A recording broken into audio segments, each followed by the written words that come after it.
It is Sunday the 13th of June as of the time of this recording, and I've just realised that I should have been recording thoughts-ons for everything that's been happening during E3, so I'm going to do that now. I'm going to go back over the presentations that have already happened, and I'm going to talk about what stands out to me, whether it's good or whether it's bad. But as for all of the stuff where I just watched it and goes, huh, looks neat, just assume that if it's not here, it's probably that. I'm not going to go through every single game. We'll be here for weeks. Now, over the few weeks leading up to E3, there were a couple of things that were announced, and I'm going to go over what matters to me, as I just said I would. So naturally, the thing that kicked it all off for me was the Dragon Quest stream, the 30th anniversary? 25th? 35th. An anniversary stream they did for it. I've yet to ever finish a Dragon Quest game, but I unilaterally love them and want more of them, want more ways to play them. And sadly, what I was waiting for, which was more games of theirs being ported over to Xbox, did not get announced, and still has not been announced so far. But they did announce Dragon Quest 12, which is interesting because it looks like they're going for a darker, grittier take. What's it called again? The Flames of Fate, and it's a volcanic-looking background.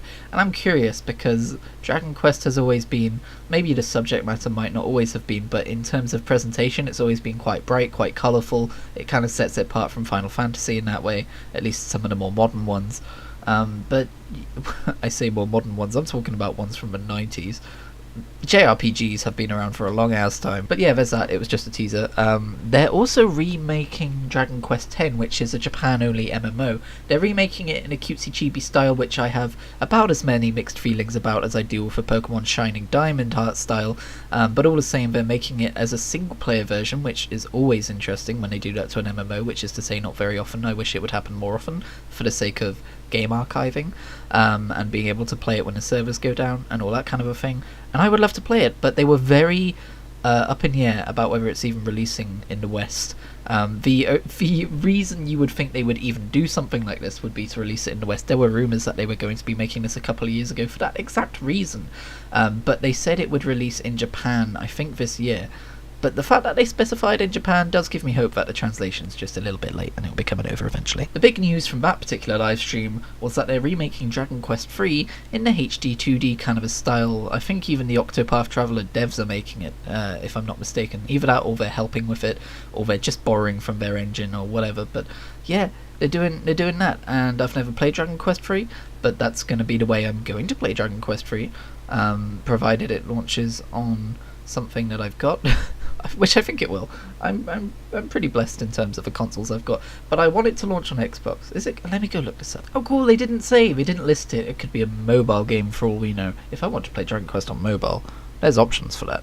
But I do not want to play it on mobile. No, I don't really think it's going to be a mobile title. I just hope it's on Xbox, because that's where I want to play everything at the moment. Anyway, the only other pre-E3 notable announcement I would put in here is Battlefield 2042, which showed off a gameplay trailer of people fighting over resource wars in the near future as climate change starts to take effect, and tornadoes assault cities, and everything looks like it's going to shit. And it's like, wow, isn't this cool? Look how cool this is, this near future where everything's going terribly. You can fight a war in this environment. Isn't that great? And everyone seems to love it.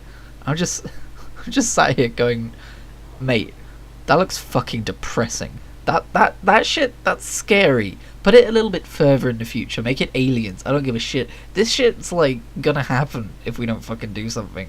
And we're just like, yeah, let's make a game about it. I don't fucking know, man. I'm cranky. Either way, the gameplay does look fun. I just hope like the feeling of hopelessness I get from that trailer doesn't bleed into the actual game, because otherwise I'm not going to play it because it's too fucking depressing. Okay, so the first E3 presentation, or the first one that I count as being an E3 presentation, is the very ironically un-E3 Summer Games Fest. I think that's what Jeff Keighley called it, and it's a little bit awkward this year because that was what we had last year to replace E3, because there was no E3 last year. But this year it's happening again. But E3 is also happening, and so you've got the Xbox presentation happening, and both E3 and Summer Games Fest are claiming it as theirs. Like, if you go and look at their socials, E3 are like, oh, come look at the E3 event, Xbox and Bethesda game showcase. And if you look at Jeff Keighley's Twitter, he's like, and we're delighted to welcome Xbox back to the Summer Games Fest this year. And it's like, are either of you in actual talks with Xbox, or are they just doing their own thing and you're both trying to claim it? This is really awkward to watch. But the politics of games media aside, shit got announced. So that showcase kicked off with Tiny Tina's Wonderlands, and I have very mixed feelings about this. As a game, I really liked Borderlands back in the day, played a lot of 1, played a lot of 2, never beat either because that's the kind of person that I am. But I've never bought Borderlands 3 because I've looked at it, and even though I like the art style and I like how the shooting looks like it's been upgraded and I like the general idea of randomized guns, just the comedy just isn't really there. A lot of it just kind of falls flat, at least for me personally. Like, wow, so random, it's a unicorn called Butt Stallion. Haha, aren't we funny? We're so funny. Feels like Family Guy to me, and I'm just like, this is... It looks like that humour will be returning with the aforementioned Butt Stallion, the Binacorn. But I gotta say, besides the humour and stuff, that part of the trailer where the dragon goes to assault the guy and he whips around with his gun and he's got his arm splaying out while he's shooting the bullets to deflect the laser, which makes no sense, but whatever. That is legitimately cool as fuck. Like, that was cool. I was kind of sad when I realised it was Borderlands after that. When they talked about the game, they said that it's basically a Dungeons and Dragons adventure that Tiny Tina is running. Like, the game that she is running, you are playing through her game. They're like, and because Tiny Tina's wacky, she can change the rules at any given moment, and they sold that as a feature, but I was like, ooh, that sounds more annoying than anything. I don't know, man. Maybe I'll get it, maybe I won't. Maybe I'll play it, maybe I'll like it, maybe I'll hate it, maybe I'll never think about it again. Maybe it'll show up in a sale 5 times from launch, and I'll go, maybe, and then never buy it, just like I did with Borderlands 3. Maybe I'll go back and finally beat Borderlands 1 and 2. And pre-sequel. I forgot pre-sequel existed. There is one on the moon. But hey, if nothing else, it was a good trailer. Good job trailer making, guys. Metal Slug Tactics. I've never played a Metal Slug game. I don't particularly love tactics games. I just want to throw out there that I'm glad that this exists. It's kind of cool, and it had a really cool animated trailer too. Hideo Kojima appeared to talk about precisely nothing except 9/11 for some reason. And then he showed a trailer of the director's cut for Death Stranding, which made me roll my eyes so hard, I spent ages trying to find them when they fell to the floor. Look, he did it, everybody. He jumped inside the box. That could have been a cool gag if it didn't take 2 minutes to show. Sorry, my mistake, 2.5. Lost Ark, that Diablo-like MMO game they showed off, that's like a port of like a Korean MMO or whatever, looks simultaneously pretty cool, but also kind of generic at the same time. Like, I'm pretty sure I saw a straight-up Tauren in there. Like... I don't think there's many original ideas in this game, but the gameplay looks good? Question mark. Valorant had a teaser that was so short that the article I'm reading, which has all of the trailers in, didn't even bother to put the trailer in it, just put in a screenshot, because that's about how short it was. In fact, it was shorter than this clip of me talking about it. And I don't play Valorant, I just had to get that little quip in there. Oh, and while we're talking about games I don't play, good God, did that Escape from Tarkov gameplay thing go on forever? 2 Point Campus looks like a legitimately awesome sequel to 2 Point Hospital.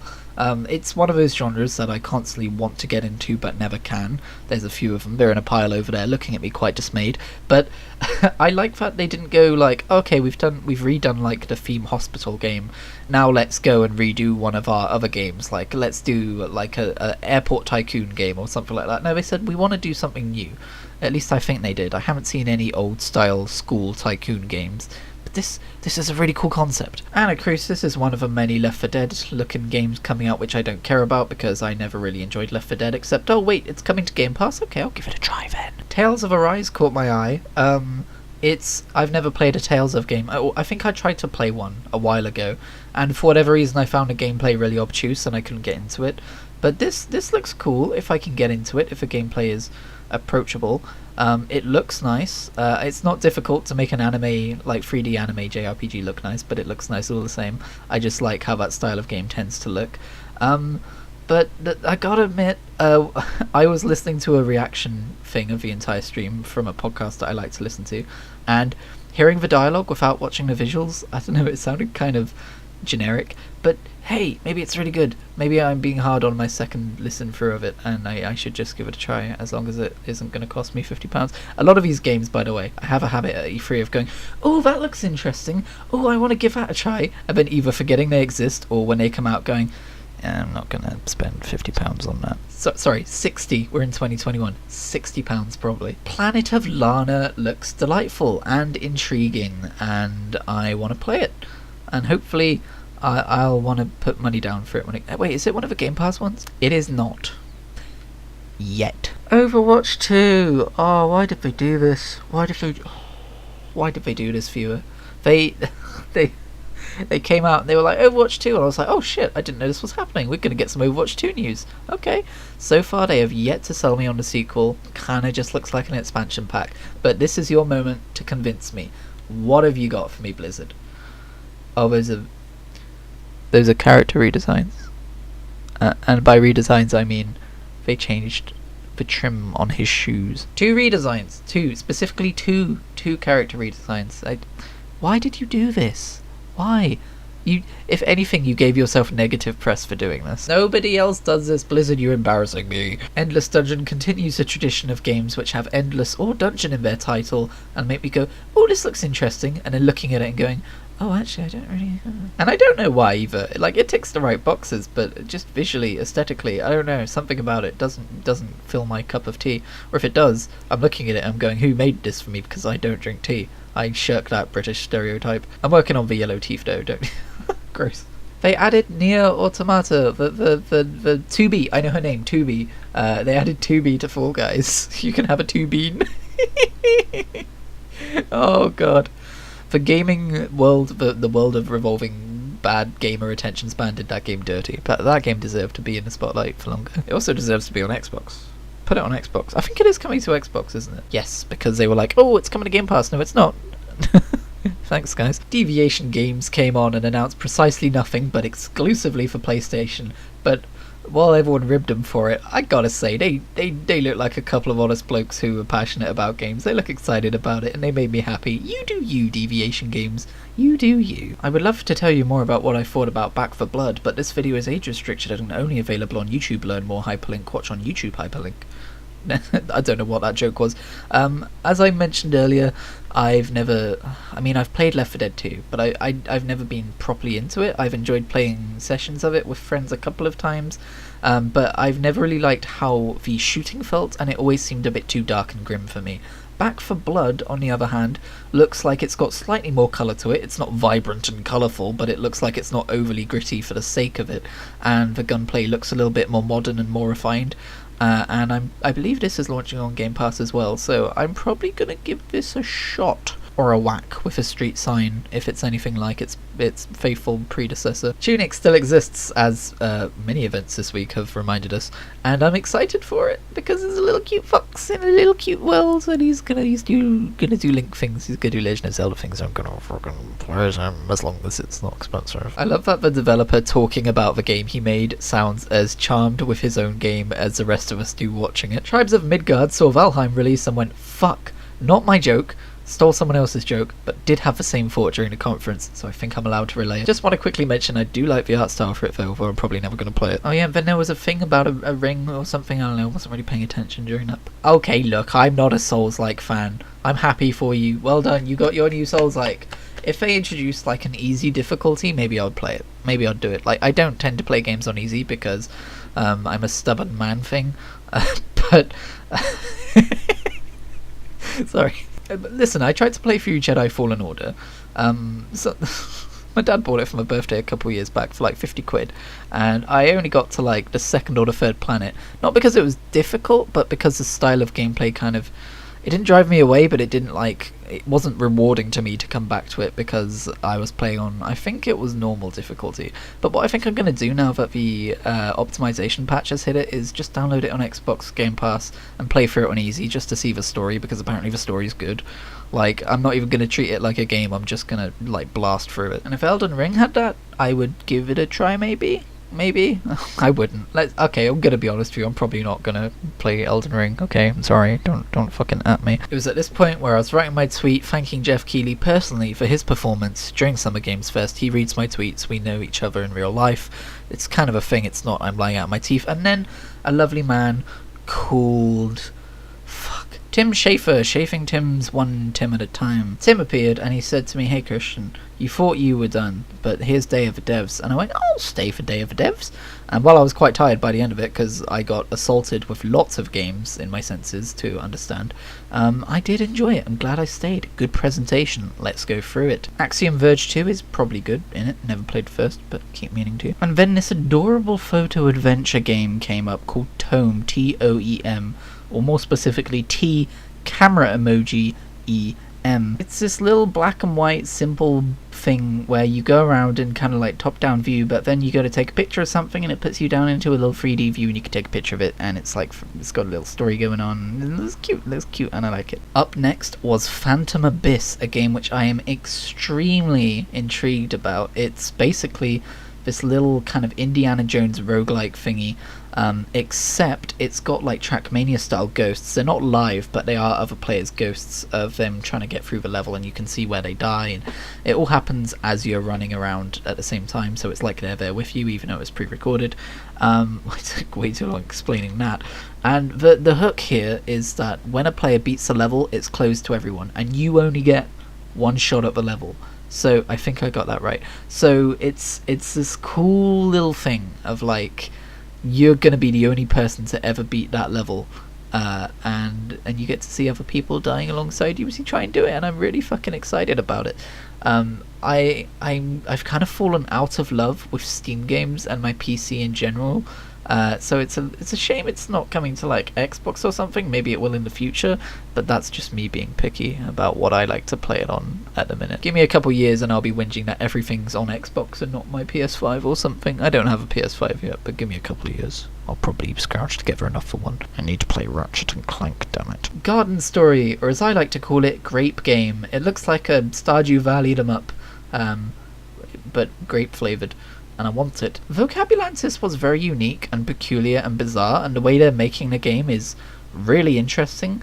Doesn't seem like the kind of game or world I want to spend time in personally, but I really respect how they're making it. Like, they're making it way more difficult than it needs to be, but for the sake of doing it authentically, and it's cool. I think it shines through, but it's got this weird kind of aura of like this children's film, where it's like based around like this brother and sister. I don't know if they are brother and sister, but that's the vibe I got.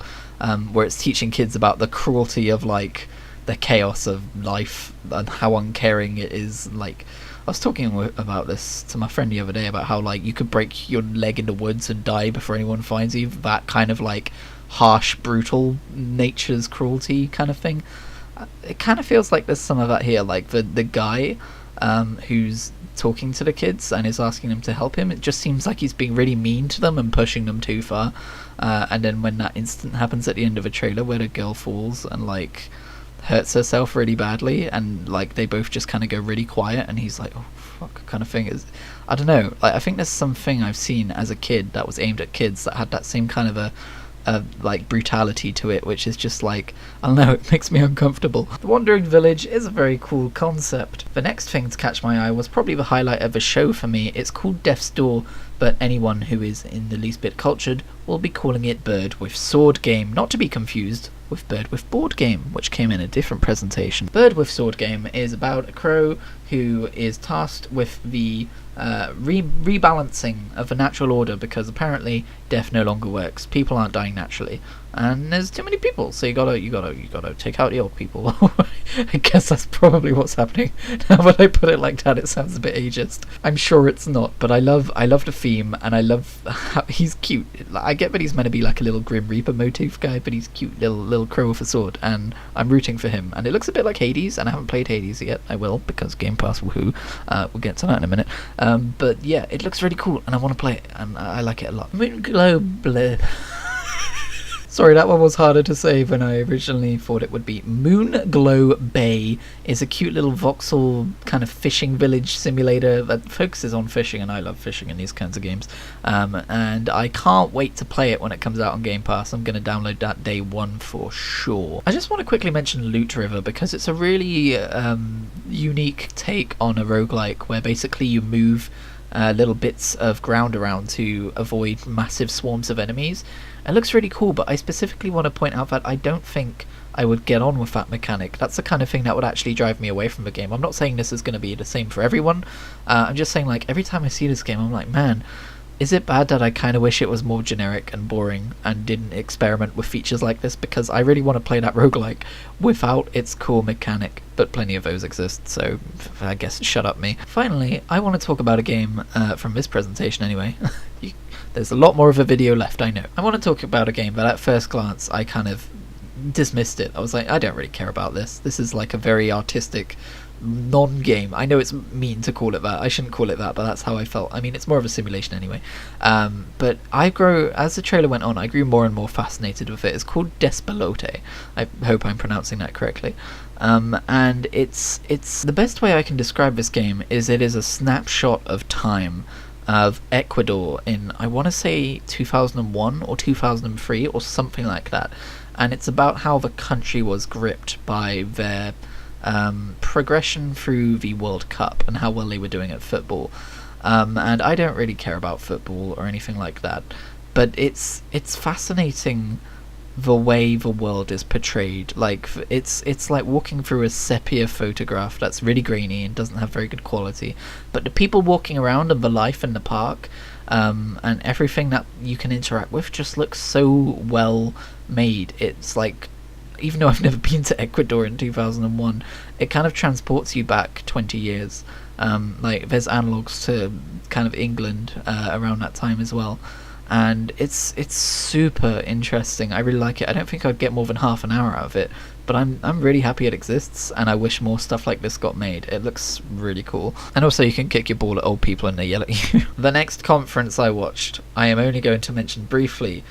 It was the IGN conference, and I'm only going to mention it as kind of like an example of what not to do. The presenters, I guess they tried their best or whatever, but everything they said felt so forced and so unfunny, like almost objectively so, that it was painful to get through the in-between game segments. And I hope they never watch this video, because that's a really harsh thing to say, but it's my honest opinion. It was so... Is it stilted or jilted? Stilted. A lover is jilted. It was very stilted and awkward, and they dragged jokes on for way too long which weren't funny in the first place, and it felt extremely corporate, and they were like, oh, that game looks awesome, about trailers which hardly showed anything, and they were making edgy jokes about, oh yeah, I like the game with the stabbing because I have daddy issues, and it's like, okay dude, sure, you do you. Somewhere else, please. Not to mention they kept trying to sell you batteries in the US Army every 5 seconds, and that could have maybe been forgiven if there was a single game in that show that I was interested in. Unpacked looked cool. It's a little game about unpacking. That's a cool game. There were probably other things in that show which I thought were kind of cool when I saw them. They have since fled my mind. Not gonna bother looking them up. Let's move on to the big one, the Xbox and Bethesda conference. This one is the one that I had the highest hopes for. I am a fresh owner, I say fresh, it's like 7 months old now, of an Xbox Series S. I'm all in on Game Pass, I'm all in on the console, I'm absolutely loving my time there, and Xbox at the minute are all in on like releasing all of their first party games on Game Pass day one, and getting a whole bunch of third party games on Game Pass day one these days as well, and it's just a really fucking exciting time to be an Xbox gamer. I chose potentially the best moment in Xbox history to become an Xbox gamer. I cannot overstate, or is that understate? I cannot understate one of them, how happy I am with this entire point in gaming history for this section of gaming. And this show, I'm recording this shortly after it. Shortly after that one and the Square Enix one. This fucking show. I should probably talk about the show before you leave. Oh no. Oh fuck. I forgot. Ubisoft did a conference. Okay, fine, we'll talk about Ubisoft first. Given that I'm only talking about the highlights, this won't take long. Don't know why I turned into a duck there, but Ubisoft opened with Rainbow Six, it's not called Quarantine anymore because a massive quarantine happened. They changed it. They changed it to Extraction because we haven't extracted ourselves out of this pandemic yet. We're not going to get sued by COVID for that one. It's Rainbow Six, but now there's alien zombies because zombies are cool again apparently. Question mark. And you know what? It looks decent for people who like that kind of game. It's got a cool little creep thing with a thing on the floor that you shoot and it goes away, but it had a couple of gameplay points which I immediately had a bad reaction to. First of all, they said, hey, if you go down, if you lose your operator in a mission, you cannot play them again until you break them out, until you quote-unquote extract them, and then you can play them again. You got to do a whole mission before you can play them again. And I was like, wow, that sounds like a pain in the ass, but okay, I can respect you sticking to the motif, sticking to the theme, I guess. And then they were like, also that character loses all of their upgrades. I was like, no, not a chance in hell am I playing that game. I'm out. I was really interested in Valheim a while ago when that first got big. I was like, I might buy a Steam game. I just mentioned how I'm not super into Steam games right now, not super into playing stuff on my PC right now. I was like, I might buy a Steam game because Valheim sounds cool. And then I found out that when you die in it, you lose a little bit of XP. And I said, no, I'm not touching that game for 10-foot pole. That's how against that idea I am. So sorry, Tom Clancy's Rainbow Six Outbreak or Extraction, but it's a no from me. And also, is it really a Tom Clancy game if a guy died like many years ago now? I don't think he ever had the idea for this world with the aliens and the zombies, and I've heard that a lot of Tom Clancy fans aren't happy with how this IP is being treated, like in that way. So cool moves, Ubisoft. Sorry, I said this wouldn't take long, didn't I? What a big fat liar I am. Never believe anything I say again. Riders Republic looks like a game I could potentially be interested in if I bought it on sale for a $5, or if it appeared in Game Pass one day. It's kind of like all of the extreme sports in one. And there's some aspects of it I like the look of, like going downhill on a bike pretty fast, like wingsuit diving or whatever. I hate the tone. I hate how they're like, whoa, we're all so wacky and crazy, and look, we have paint coming out of our helmets, because that's what Ubisoft does for every game that involves helmets for some reason. Seriously, has anyone talked to them about their obsession with paint? It's getting out of control. But no, it looks like a legitimately kind of interesting game. The kind of game I would like to maybe get as many achievements in as possible while I'm listening to a podcast in the background. That kind of a game.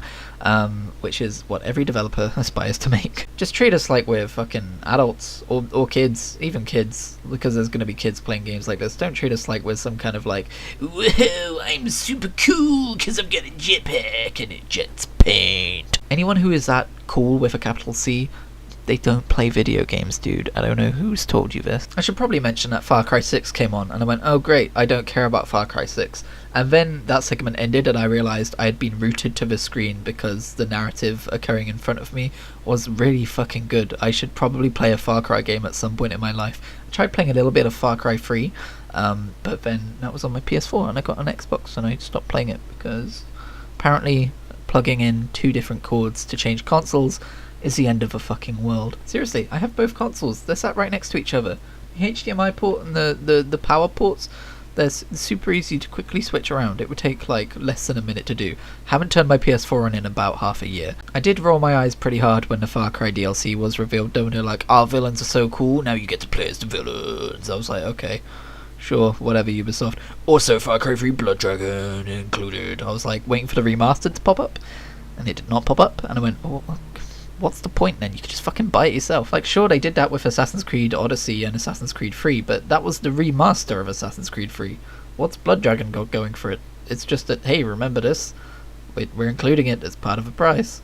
Pay us. I just realised I completely forgot to talk about Assassin's Creed. They announced that Valhalla's going to be getting even more expansions, and they're going to be supporting it into year 2, which is kind of unprecedented for an Assassin's Creed game. But sure, let's see how that goes. If it means more content in an Assassin's Creed game before the next one, I'm for it. If it just means that the next Assassin's Creed game is further away, maybe not so much. The Mario and Rabbids sequel took me completely off guard, to the point where Mario appeared on screen and I went, what the fuck? Like, I for a split second there, I forgot that Ubisoft even made any kind of Mario game. But I was the only person surprised by it, apparently, because when I looked it up later, everyone was just like, oh yeah, we know this. I was like, oh, okay. Sure, apparently everyone knew this, but they made a sequel, and it looks pretty good. Although that being said, I did buy the first game at full price, and I've played about an hour of it, and it's one of the worst purchasing decisions I've made in the last few years. It's always the strategy games. I always waste my money on I get excited. I'm like, big armies fighting in space. That sounds cool. Nope. Big armies fighting on a historical battlefield. I like history. Nope. Mario and Rabbids XCOM style. Nope. Can't do it. Just waste of money. And then the biggest disappointment of the entire show occurred when Yves Guillemot, probably not pronouncing that correctly, came on and was like, yeah, I really like that we've got a partnership with Nintendo. Speaking of exciting partnerships, and I gasped. I sat up in my chair. I said, wait, are you telling me that the really outlandish rumours about Xbox getting Ubisoft games on Game Pass, are you telling me that was true? Because I would shit a brick. And then he revealed the Avatar game, and a little part of me died, but Xbox fixed me up the next day. We can finally talk about Xbox. Oh my god, let's talk about Xbox. I mean, a PC gaming show starts 9 minutes from this point of recording, but fuck it, I want to talk about Xbox, damn it. So first of all, we got the Starfield tease, the long-awaited Starfield tease, and people seem to really like it from what I can tell, from what I've seen, and that's nice, that's good. I'm glad people like it. I don't know why. I do know why. I thought we were getting like a gameplay preview and like a closer release date. Like, I think because the way Bethesda have handled releases in the past, like Fallout 4 was really close to its release date when it got announced, stuff like that. I thought, so this is exciting because Bethesda, I mean, I know they're obviously famous now for their super long, super far away release of Elder Scrolls 6 being shown off like years and years in advance. That's still so far away. But back in the day, they used to be like, okay, here's the game. You can expect it in 4 months or something crazy like that. And I was hoping Starfield would be the same. But no, we just got a little teaser. It was in-engine, but it was just like a little cinematic teaser about they're on the moon and they're going to fly off somewhere. And I don't know. And it's not out until like a year and a half from now. And I'm glad we got it, but I was just like, oh, I thought we were getting more than that. And in addition to that, I'm super surprised that all of the toxic gamer boys who point out the not stellar parts of tiny bits of graphical fidelity didn't come out. Because I thought the lady's face, the astronaut's face, didn't look that great to me. Is that just me? She didn't look as super realistic as a lot of other people have looked. Maybe that's just because it was in engine now and it was a close-up, but I don't know. I guess I was expecting more. I'm sorry, Todd. Stalker 2 was shown off, and it is absolutely not the kind of game that I normally play, but as with most of the games in this presentation, it's coming to Game Pass. It's launching on Game Pass, and I was sat there watching it. I was going, you know what? Maybe I should just give it a try, because it looks like a pretty good game, just because it's not my cup of tea. I mean, I watched that Chernobyl documentary, so it could be interesting. I know some stuff about Chernobyl now. How fucking depressing that fucking entire event is. Maybe I should play it. Maybe I should play it. And then Back 4 Blood was back for blood, one would suppose. Then the Just Cause 4 developers announced a game called Contraband with just a trailer about gritty warehouse looking shit. And I started to feel a little bit concerned. I was like, is every Xbox exclusive just going to be like gritty and muddy and guns and cigarettes and car oil? Like, that's kind of the impression I was starting to get, and I was a little bit worried. But then I thought to myself, even though I know this isn't what this game is, because it didn't focus enough on the cars and it focused too much on smaller details, but what if Contraband was a game like Smuggler's Run? That I would play in a goddamn heartbeat. Jack Sparrow is in Sea of Thieves. Huh. That's a pretty good match. Well done, Xbox. Good job. We saw some actual gameplay for Battlefield 2048, and it does look good. It does look like I might give it a try, again, if it ever goes on sale. The rumour about it launching on Game Pass was as false as I expected it to be, no surprises there. It's funny, because people on the Xbox Series X subreddit were just talking about it like it was a predestined thing. And I questioned one of them about it. I said, why are you so sure this is going to launch on Game Pass? And they're like, because they need to compete with Call of Duty. No one's going to throw £60 down on a new Battlefield game. Mate, I think they probably are. But it doesn't have a campaign. Mate, I think they probably are. After that, they showed off 12 Minutes, a game which has been in every single E3 since I think I was born, and I'm not entirely sure that it actually exists, but apparently when it does exist, it's going to exist on Xbox Game Pass. Whoopee. After that came Psychonauts 2. I tried to play a bit of the original Psychonauts. I bought it on PC, and I was tempted to play it or give it another shot when it came to Game Pass, but then I realised it was the original Xbox version, and therefore no achievements, and you know what I'm like, and how weird I am when it comes to achievements in games. Also, I'm just playing too much right now. Maybe if I wasn't already playing a load of stuff I want to play, then I might have given it a shot, but from what I played of it, it was a pretty fun platformer. I'm sure I would have loved it if I'd played it back in the day, but I like it, and 2 looks really good, it looks really interesting. I do love the idea of making platforming levels out of people's imaginations and what's going on in their brain, and having kind of like metaphors going on in there and wacky worlds and all that kind of a thing. It's absolutely my cup of tea, and I think 2 is going to be the one that I really latch onto, that I jump in with, and I'm probably going to enjoy it a lot. But 1 has aged a little bit. It's aged a little bit. It doesn't look great. It handles a little bit iffy. And most importantly of all, there's no achievements. But yeah, absolutely going to be playing this when it comes out. Are you kidding me? It's on Game Pass, and it's the closest I'm ever going to get to Ratchet & Clank. Doom Eternal, the game which I have delayed playing for literally no reason, because I was as excited for it as I was excited for Animal Crossing. Is getting a 60 FPS performance patch, or I guess 120 FPS, but my screen can only do 60, so 60 it is. And I'm glad I mean, maybe this is why my brain was like, we'll play other games for a while, because it knew, somewhere back there it knew that in I think they said July 29th, it's going to be enhanced, and it's going to be as good as it would be on a PC that could run it if I had one, which I don't, which is why I'm glad I have this Xbox. Hell yeah, dude. I have played the first game a couple of times. I finished it. I was going to perfect it, but then I got a bug where a trophy didn't pop for doing one of the rune challenges, and the only solution was to play the entire game again. And Doom's definitely a kind of game that I would like to play again, but not when I'd spent most of my week playing it and looking in every nook and cranny for secrets, for achievements. It was kind of demoralising. So I'm just going to jump right in with Eternal eventually. Eventually, one day, I promise. I would actually go as far as to say that modern Doom games are, in a weird way, similar to the gameplay of modern Ratchet and Clank games, in that you've got the weapon wheel, and different weapons are good for certain situations, and the weapons are really unique and upgradable, and there's different, the way the levels are designed, there's different paths, different objectives, different hidden areas to go and find, and the collectibles and all that lovely stuff. So I think that's probably a game I'm going to play when it gets its boost, because I really want to play a game like that. They also showed off more iconic Bethesda games that come to Game Pass today. Iconic, fair words, not mine, but I wouldn't necessarily disagree with them. We've got the 2016 Doom, not sure why that took so long to get back on the service, but sure. They've got the original Rage. I might give that a go, because I do want to play Rage 2. I know Rage 2 is the better game. And the other thing that really stood out to me was Fallout 3. I've always loved the idea of Fallout 3, but I've never been able to get into it because post-apocalyptic wastelands aren't my cup of tea. I've softened to them a little bit over recent years, mostly because outside my window looks slightly closer to... No, I'm joking. And I might give it in fact, I'm definitely going to give it another go. I'm going to see if I can get into it on Xbox. And my only issue with it is they have that like tinged green filter over everything to make it look more dull and drab and wastelandy, and I think you can mod that away on PC, so maybe I'm making a mistake by playing it on Xbox, but it's just like, why, dude? Why would you put that there? It just makes... I get that you want to make it atmospheric, but it just drives me away from the game. Nothing new with ESO, they just confirmed that the performance patch is coming out on Tuesday, and good lord, I cannot wait. I played a bunch of... I've moved everything over to Xbox. Like, everything I do is over there now. Well, you can't really move it, but I just did it all again. And that's basically what I'm considering as my main account now. It's up to snuff, it's up on par with my PC account. And I did all of that completely fine without worrying about the fact that it ran at 30 frames a second.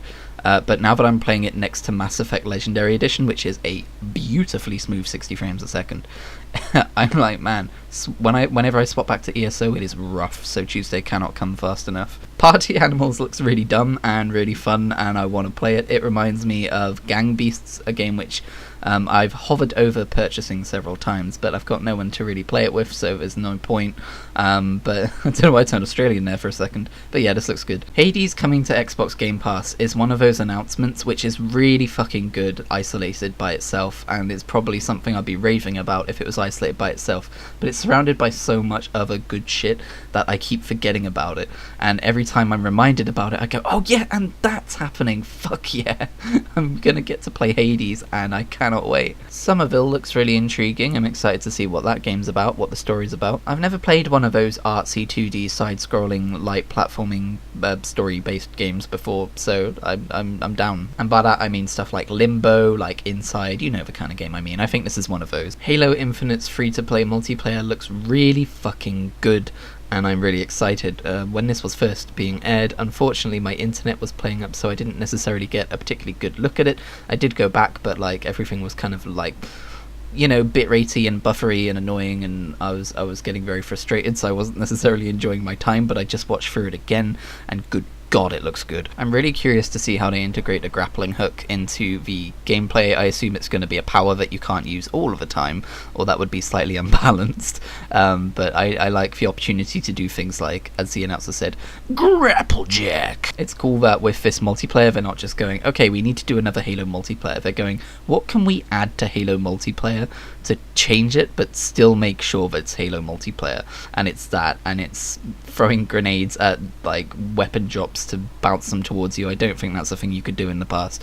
So shit like that. Not that anyone's ever going to be able to pull that off successfully unless they're literally a pro. God, it was a good fucking trailer though, wasn't it? The guns all just look and sound so meaty, which is nice, it's important. I've played a lot of the earlier Halo multiplayers. The only one I haven't played now is 5. And my issue with a lot of the earlier ones is that guns just feel blunt to hit people with because of the shield system and the way it was implemented.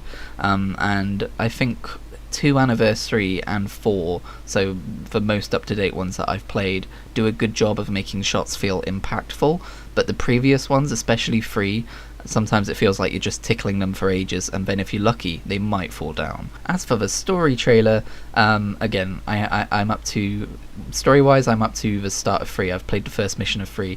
That's where I'm at, so I don't know what's going on, but it looks like it's being presented in a very cool way, and I should probably catch up on those games before Infinite comes out this holiday, because that would be a shame. Then there was a trailer for Diablo 2, which I was initially very excited for until I realised it's just them saying, hey, Diablo 2 is coming out still. I think they gave a release date, which wasn't a thing before, but I mean, yeah, it's Diablo 2. I might pick it up if it gets well received. I've never played it before. I doubt I'll like it as much as Diablo 3 because of aging. But, you know, I'm probably not going to get it on Xbox when I do get it. I'll probably... that's one I'm still going to get on PC because controls. It was around this time in the conference that I started getting really anxious that we weren't going to see Forza Horizon 5. So every time it came up with, like, world exclusive, I was like, give me Forza. And then when it wasn't Forza, I was like, no. So my expectation, or my reception of every trailer from this point is coloured with a bit of that. We saw some gameplay for Far Cry 6, and there were rumours that it might come out on Game Pass, but that's not the case. So I'm probably not going to play it. But maybe one day, years into the future, when it's super cheap, it looks good. Slime Rancher 2 is great. I love that it exists. I never really played a huge amount of the first one. It turned out to be more style and substance for me personally, but who knows, maybe the second one will fix that. And I am running low on plorts. I could use a new supply of plorts. I have no idea what that Aeodon Chronicle game is. It's a JRPG that's trying the HD 2D treatment. Don't think it looks particularly as good as Square Enix's Octopath Traveler, but I'm intrigued a little bit, sure. Comes out on Game Pass, so I might give it a gander. In other might give it a gander news, Age of Empires 4. I cannot get into real-time strategy. It stresses me out. I'm worried about missing something happening on another side of a screen, or being attacked and not being ready for it. But I'll try it out again, because Age of Empires 4 looks cool. It looks like it's going to be one for the history nerds, and I'm not sure if I'm allowed to call myself a history nerd, but I like history. And yeah, it'll probably be every few years I dip my toe into an RTS to see if I might like it, and I always come away with the answer no. But when Age of Empires 4 launches, I'll dip my toe again, why not? The Outer Worlds 2 gets the award for the best trailer in all of E3, no matter what happens in the Nintendo Direct, because they were so honest. Honestly, it's the kind of thing that I'm surprised hasn't been done already, but it fits the Outer Worlds 2 perfectly, and I'm glad they were the ones to do it. That's a game I need to go back and play again. Outer Worlds, I only ever finished the first planet, and I really enjoyed what I played of it. I just got distracted by something else. Microsoft Flight Simulator was next, and I spent most of it going, is this Forza? And then I saw a plane and went, ugh. But it's cool that it's coming to console. I saw someone on Twitter talk about the idea that it's crazy that you've got games like Microsoft Flight Simulator and Forza Horizon 5 on console. Obviously this was later, and I said, yeah, you can play Forza Horizon 4 and then swap with quick resume to Microsoft Flight Simulator, fly to Mexico, and then swap with quick resume to Forza Horizon 5. Doesn't that sound like fun? It sounds like fun until you realise how many gigabytes that's going to take up on your very small Xbox hard drive. And yes, next up, the absolute crown jewel of the entirety of E3 for me personally was Forza Horizon 5. When rumours started coming out about it being set in Mexico, I had my doubts. I really wanted Japan. I hope we still get Japan in the future at some point. But when they showed off Mexico, I was like, oh no, this was the right decision. This place, holy shit, it looks beautiful. It looks like the perfect change of scenery after spending so long in Great Britain in Forza Horizon 4, especially since I live here. I put up with this place all the bloody time. It looks like the kind of graphical showcase we've been waiting for from next gen up until this point. It looks insanely well made. I thought you couldn't get better than Forza Horizon 4 with Great Britain, with how it looked, but this looks like a notable, I wouldn't say leap forwards because we don't have that in graphics these days, but a notable step forwards. Like, I'm so blown away by it. It looks amazing. If you haven't watched it, seriously, even if you don't care about racing games or cars or anything like that, go watch the trailer and you'll be blown away by how good it looks. I hope the minigame things where you've got stuff like that helicopter dropping piñatas, I hope that's replacing Forza Fun Live, because I've been playing a lot of Horizon 4 lately and I've noticed that the Forza Fun Lives are very lacking. They're just, hey, a bunch of players need to do this speed zone over and over and over and over again until you hit this random arbitrary goal, and then you go on to the next objective, and it's fine, it works, but it's like, it's not fun really. You're just kind of grinding it out for the currency, whereas I think something like that game where you smash the piñatas, that's like actual good gameplay fun. That's like a break from racing and stuff like that. So I hope that does replace Forza Fun Live. That shot when they were racing the hypercars through like that desert canyon-y area gave me a flashback to, I think it was Need for Speed Hot Pursuit, which is a game I never actually played a lot of, but I loved the idea of. And that's actually coming to EA Play later this month, and I'm really fucking excited. But yeah, I couldn't be happier with the landscape. I mean, we've got a fucking volcano, for God's sake. Put a volcano in a racing game, are you mad? And it's coming out in November, that's so close. And I think it could be closer as well, because it's available for pre-download already. So I don't know if they're just holding it back for Game Pass monthly release reasons or whatever. Or maybe I just don't know how game development works and it's feasible that you could get a pre-download at this point without it being fully finished. But damn, I'm so excited. And then to finish off the Xbox show, they showed off a game called Redfall, which, as it turns out, was not the title for The Elder Scrolls 6, as I was pretty much 100% convinced that it was when they trademarked it a few years ago. It is instead this weird, interesting, gothic-y, low fantasy, neon-y kind of a game. I mean, we don't know what it is because we only got a CGI trailer, but the premise is kind of like technology / magic users versus vampires, which I've seen some people criticize, but I'm kind of all for it as long as the gameplay looks good. The fact that it was 4 players in the CGI trailer kind of makes me think it's going to be another Left 4 Dead-like, which hopefully not.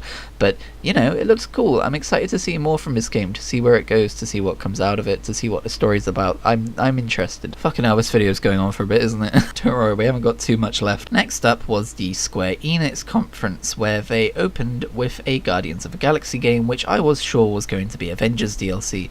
It is not, and it actually looks really fucking good. It was a delightful surprise, and I really want this game. It looks great.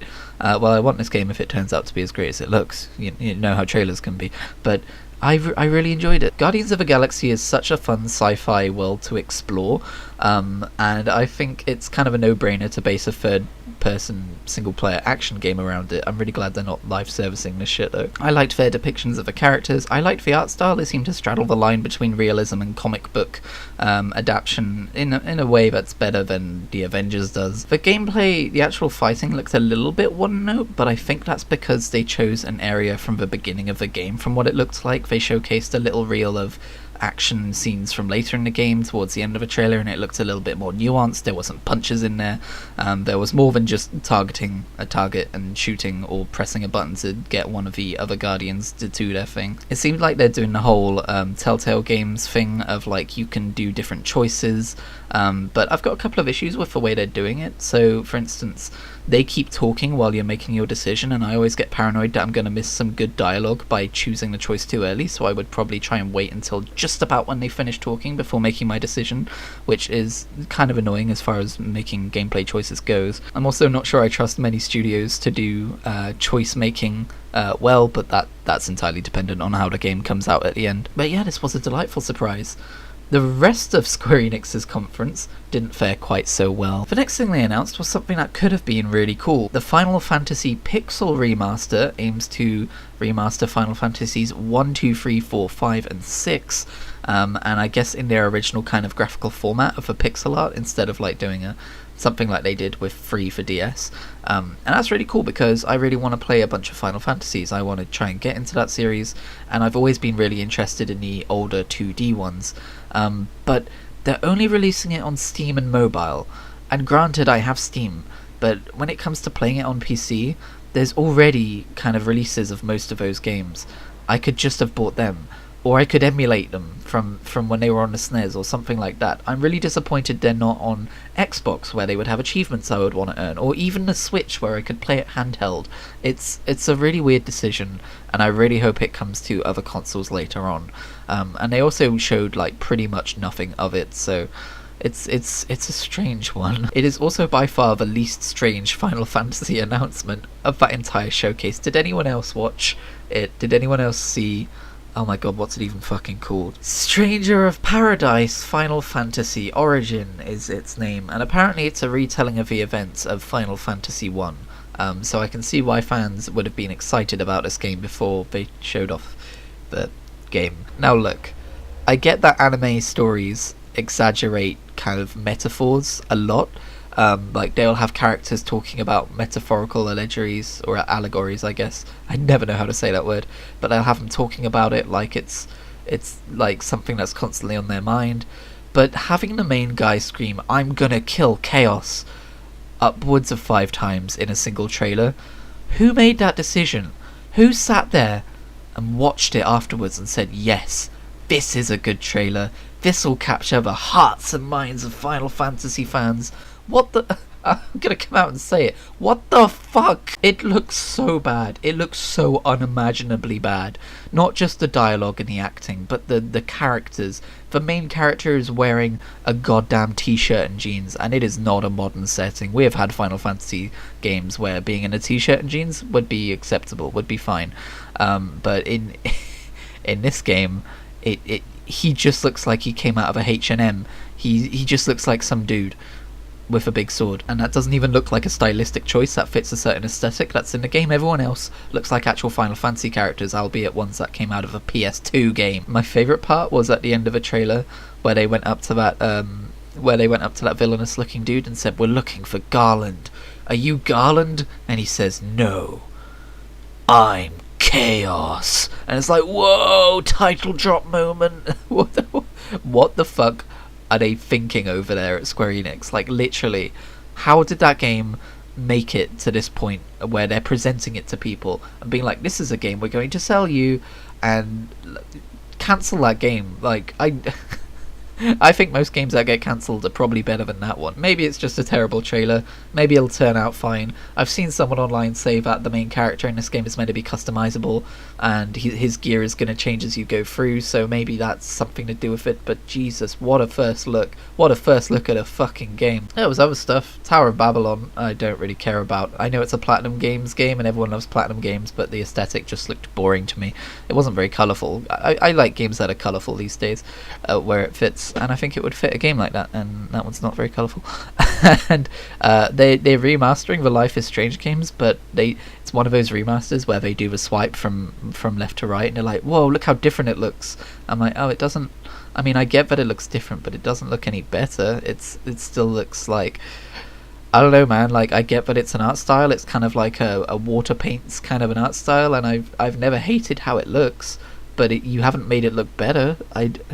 What? And Life is Strange True Colors looks nice enough, I guess. I've never actually played a Life is Strange game. I watched a playthrough of the first one, that's as much as I've done, but I like that those games exist. Next up was the PC Gaming Show, and I kind of wish I'd skipped it. I watch it every year, and every year I kind of wish I'd skipped it, to be honest. This year I mostly tuned in because there was a rumour that Valve were going to have a presence there, and they did, kind of. I mean, there was Gabe Newell, and it's the most personable Steam I've been in years. I forgot people worked there because that company is really fucking weird. But he showed up and he announced a demo event where you can download demos of games, which is fine. But man, this could have been an email. They even made a whole joke about bumping the New Blood Interactive guy off the stage, and now that was. Listen, I don't think the stuff with Frankie Ward and Day 9 and now Mika Burton, I don't think any of that is cringy. Like, a lot of people are like, oh, it's so cringy. They're just having fun with it. That's fine. I enjoy that stuff. That guy, that New Blood Interactive guy, it just felt... I think it's because it felt so fake, because it was obviously fake, and the joke was how fake it was. But I didn't like that part at all. Now, to talk about these presentations, I've been skipping through them to remind myself of all the games which are announced within, but for this one...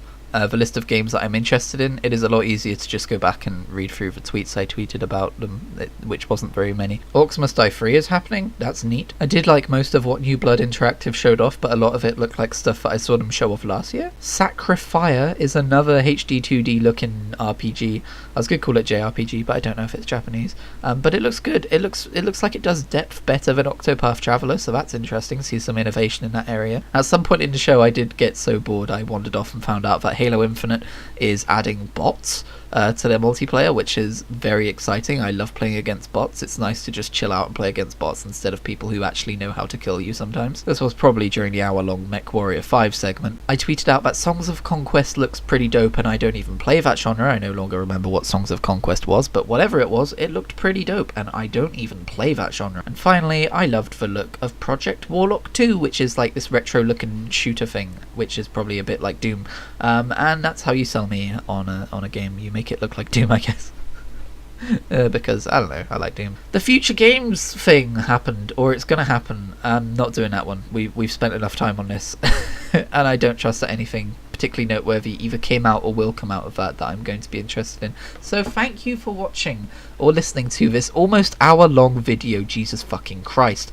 I'm sorry. E3 is a hype train that just won't stop, and I'm gonna cut this outro in the bud because it needs to end. It needs to end. I'll do Nintendo Direct another time. Thank you for listening. I really appreciate it if you listen to all of this. I doubt anyone did though. I will see you in the next video.